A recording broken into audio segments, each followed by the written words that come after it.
Olá, irmãos, olá, amigos, graça e paz. A reflexão de hoje tem por tema: Senhor, ensina-nos a orar. A oração sempre ocupou lugar de destaque na vida e ministério de Jesus. Isso é visível no início do seu ministério, nos momentos mais decisivos de sua missão e especialmente no ensino aos seus discípulos. Era sua prioridade, era seu exemplo, sua exortação. Com Jesus aprendemos a orar, pois ele mesmo deixou claro o seu ensino sobre a oração. Ao orarmos, devemos apresentar nossas motivações sinceras a Deus. E na oração, lá em Mateus 6, de 5 a 15, Jesus ensinando os seus discípulos a orar, ele começa: E quando orares, não sejais como os hipócritas, pois gostam de orar em pé nas sinagogas e nas esquinas das ruas para serem vistos pelos homens. Em verdade vos digo que eles já receberam sua recompensa. Mas tu, quando orares, entra no teu quarto e, fechando a porta, ora a teu Pai que está em secreto.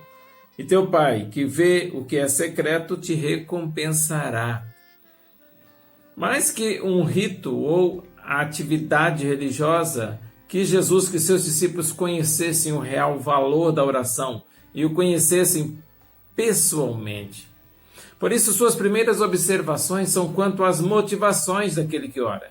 A principal motivação deve ser a glorificação de Deus em nossas vidas. Jesus espera que nossa oração tenha aspectos espirituais e não humanos. Outra motivação é apresentar a nossa oração com sinceridade e humildade, assim como fez Davi. A nossa oração não deve ser feita para sensibilizar os homens, mas para tocar o coração do Pai. Por isso, Jesus chama de hipócritas aqueles que pensam que, por sensibilizar os homens com suas impressionantes e dramáticas orações, poderiam manipular, de igual modo, favores e recompensas divinas. Deus não requer uma demonstração aparente de devoção, mas um real desejo de comunhão com Deus e de um coração aberto numa busca de intimidade com Ele. Orar no seu quarto. O quarto era o único cômodo da casa que tinha porta no modelo arquitetônico mais frequente daqueles dias e era reservado pelo proprietário para a segurança do seu tesouro. Jesus ensina que ali no seu quarto e com a porta fechada, você terá um momento pessoal, particular e de intimidade com Deus. Ao orarmos, também nos submetemos totalmente à vontade de Deus. Versículos 7 e 8. E quando orares, não useis repetições inúteis, a exemplo dos gentios, pois eles pensam que serão ouvidos pelo muito falar. Não vos assemelheis a eles, pois vosso Pai conhece do que necessitais, antes de o pedirdes a Ele. Os gentios procuravam, em seus cultos, impressionar suas divindades. Achavam mesmo que as repetições excessivas e longas conseguiriam cansá-las e, por fim, obteriam seu favor. Jesus ensina o contrário: não precisa gritar, pois não temos um Deus surdo. Não precisa de excessivas repetições para que Ele ouça, pois Deus tudo ouve, Deus tudo vê. Deveria ser poucas e medidas as palavras, pois Ele não é um Deus qualquer. Jesus procura mostrar-nos que Deus é um Deus presente e acessível, está perto e não longe. Atos 17, 27 vai dizer isso. E que já sabe antes mesmo de pedirmos o que realmente precisamos. E então é interessante que em Romanos 8, 26, Paulo vai dizer: do mesmo modo o Espírito nos socorre na fraqueza, pois não sabemos como devemos orar, mas o próprio Espírito intercede por nós com gemidos que não se expressam com palavras. Preciosidade. Precisamos de intimidade com Deus para saber o que pedir e o que Ele já tem reservado para nós, além de entendermos a sua resposta. Precisamos crer, ao chegarmos diante do Pai, que Ele é onisciente, onipotente, onipresente, o soberano, diante de quem todas as coisas estão patentes e sujeitas. Confiar nele e não em nossas habilidades para sugestioná-lo. Ao orarmos, buscamos o suprimento de nossas necessidades em Deus. Versículo 9, portanto, orai deste modo: Pai nosso que está no céu, santificado seja o teu nome, venha o teu reino, seja feita a tua vontade, assim na terra como no céu. O pão nosso de cada dia nos dá hoje.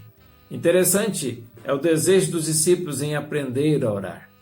Uma vez que já conheciam essa prática vital no judaísmo daquele tempo, mas viu em Jesus algo diferente, e eles disseram em certa oportunidade: Pai, Jesus ensina-nos a orar. Como vemos no verso 9, Deus sabe o que precisamos. E no 10, podemos orar que seja feita a vontade dele, que sempre será melhor, mesmo que não entendamos a princípio. 1 Pedro 5,7 diz: lancem sobre ele toda a sua ansiedade, porque ele tem cuidado de vocês. É claro que a necessidade do perdão de Deus é a maior necessidade em nossa vida, mas carecemos também do suprimento físico, profissional, emocional, e assim devemos ser específicos diante de Deus ao confessarmos diante dele essas necessidades, reconhecendo a suficiência do Pai em satisfazê-la. Ao orarmos também, buscamos a comunhão fraternal. Versículos 13. E não nos deixe, 12, perdoa as nossas dívidas, assim como também temos perdoado aos nossos devedores. Não nos deixe entrar em tentação, mas livra-nos do mal. Verso 14, porque se perdoardes aos homens as suas ofensas, também vosso Pai Celestial vos perdoará. Se porém não perdoardes aos homens, tampouco vosso Pai vos perdoará as ofensas. O amor fraterno e a humildade entre os irmãos são fatores enfatizados por Jesus e comparados com o amor e o perdão divinos. João 3,16, com 1 João 3,16, o exemplo de Jesus foi algo expressivo para orientar a nossa conduta diária como cristãos e servos do Deus vivo.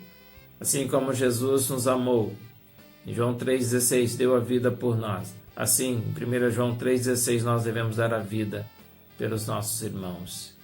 Aqui temos, neste final de ensino da oração de Jesus, uma clara referência ao perdão divino e o nosso. Amamos porque Ele nos amou primeiro, perdoamos porque Ele nos perdoou, com essa magnitude primeiro. Por isso conseguimos viver em comunhão fraternal e devemos exercitá-la a cada dia. Perdoar os outros não é um requisito para ser salvo, mas uma evidência de quem já foi salvo. É uma consequência natural para um cristão. Concluindo, que Deus também nos ensine a orar.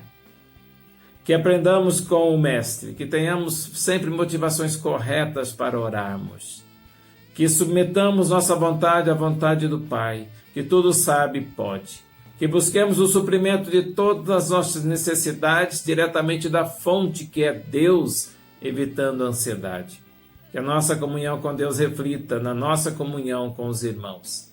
E que a nossa comunhão com os irmãos seja revestida do verdadeiro amor e perdão divino aos quais fomos submetidos. Senhor, ensina-nos a orar. Amém? Deus abençoe a sua vida.